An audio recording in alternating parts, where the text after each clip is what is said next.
You unlock this door with the key of imagination. Beyond it is another dimension.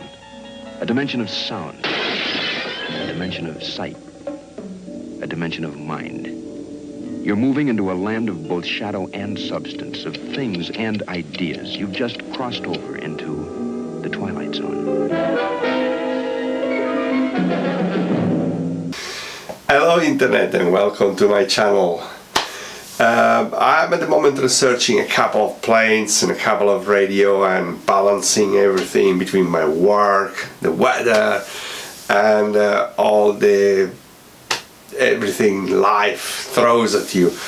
But yeah, while I'm scouting across the internet and reading all main channels of YouTube videos on RC and multi-rotors and aerial photography and everything, I come across kind of a situation, and you know, most of these guys ask to make a video, to make a pledge, and I'm doing one. So this is the situation.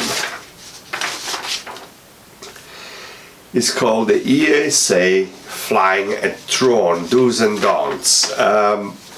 There is a set of specific do's and don'ts which are at the moment approved and implemented, which very much, I mean, like, you know, they're good safety things. The EASA is the safety agency for Europe aviation, and they did pretty much of a good job. I mean, like, you know, but in principle, they're working right now on some new actual regulations that, if implemented between the 2017 and 2020 as they are, practically they could put in the ground the whole RC industry, especially multi-rotors, FPV, long whole FPV and everything. There is thousands and thousands of words expanded onto this, but I would like to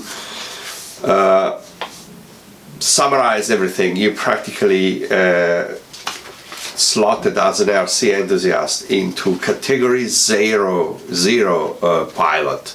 They have like I think 1, 2, I think it goes up to 4 category, and like, you know, where the 4th category is like you have to be a licensed pilot. But if you are not licensed, you all go under the 0 category, and under the 0 category they limited the flying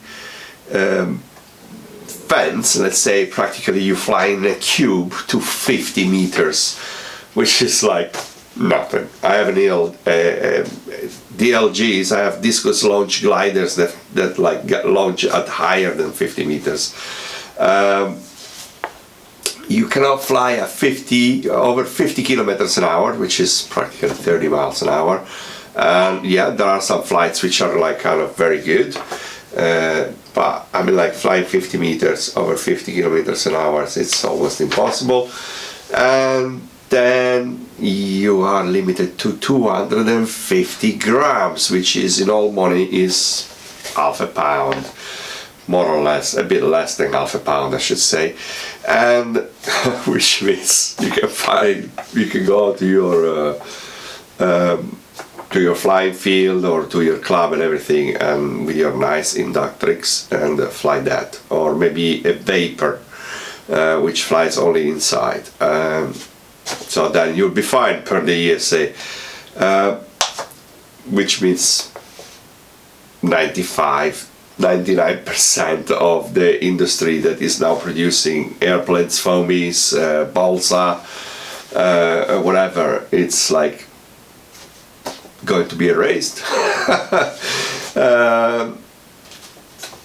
I think it's all a lot of rubbish, frankly. I'm like, you know, it is like some kind of bureaucrats that sits there, and it is true, apparently they did not did their research yet, so they are open to suggestions. You can write them on their emails. Every single videos which has been done online, every single like, you know, posting it does bear like petitions and links to emails you can send them, and please do not cut and paste, because I did that mistake, and they will disregard it, because if they get a cut and paste, they think it's not a serious contribution. So fine, write them a letter, tell them how rubbish they are, like very easily. But if you look at it furthermore, you go like, how the hell, why all of a sudden at this time? I'm like, we had in America the whole things with like, you know, multi-rotors being licensed and everything.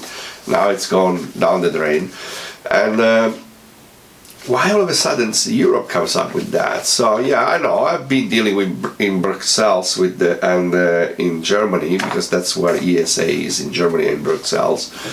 With some really kind of like very hefty individuals, and but why so seriously about it? I mean, like, you know, the BMFA is involved in it. The British Model Flying Association is writing to its members, because of course if things goes like that, they will cease to exist as well. And club owners, club presidents, my club presidents, I'm a member of a very nice club.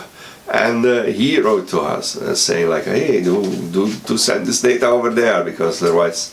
So why is it so serious? Well, I did a bit of research. I mean, like, while Painless 360, RC Mod Review were like sounding them bells, the end of night and everything, you look at it, and in the same day, Team Black Sheep with the Bunny and some other very known pilots here in UK published a video of them walking in the clouds with a wing. Very nice wing, by the way. Keep up the good work, guys. This is a really nice video. But I mean, like, you know, you practically just violated every single rule of FPV. On a personal note, I could care less, but like, really, that's what it is. Like, I did try to fly FPV at my club. The first thing I got told by the officials in the club was like, was there somebody there with you, spotting you? Were you within like 50 meters from people and blah, and there are all these things. Yeah, so these ESA guys are starting to see these videos, okay? But this doesn't justify such a big thing. So I go and look further, and so far is what I found, just so for your information. Ta-da! On Microsoft News, here I'm reading it to you. Pentagon confront a new ISIS threat, exploding drones.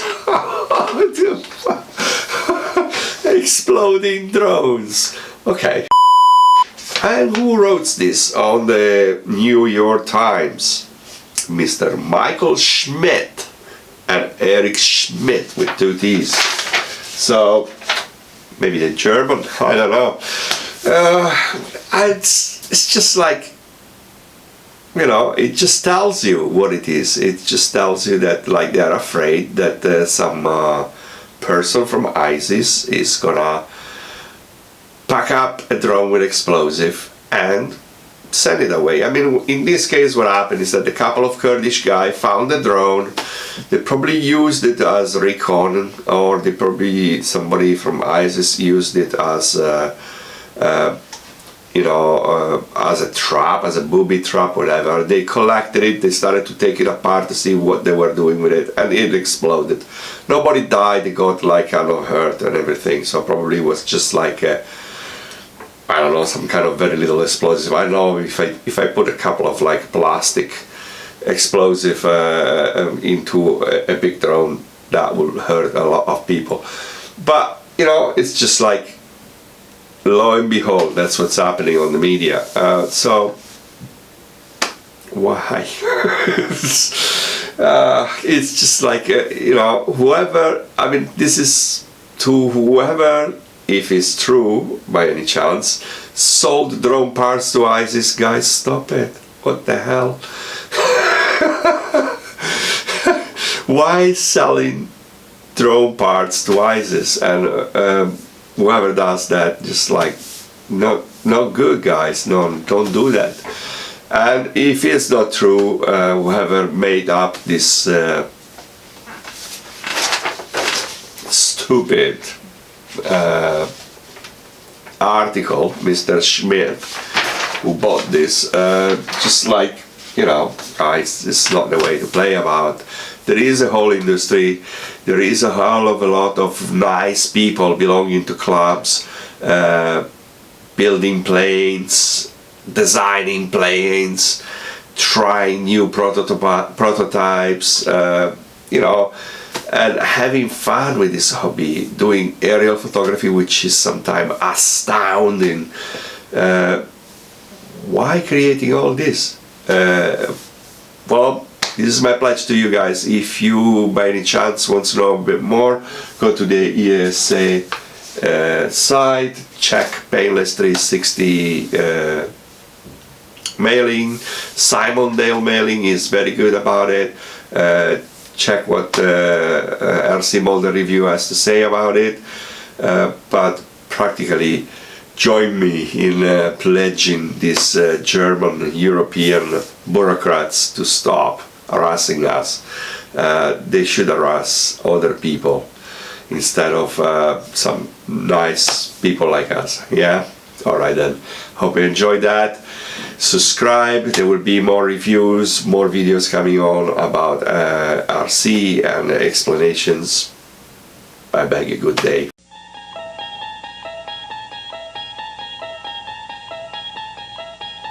You unlock this door with the key of imagination. Beyond it is another dimension.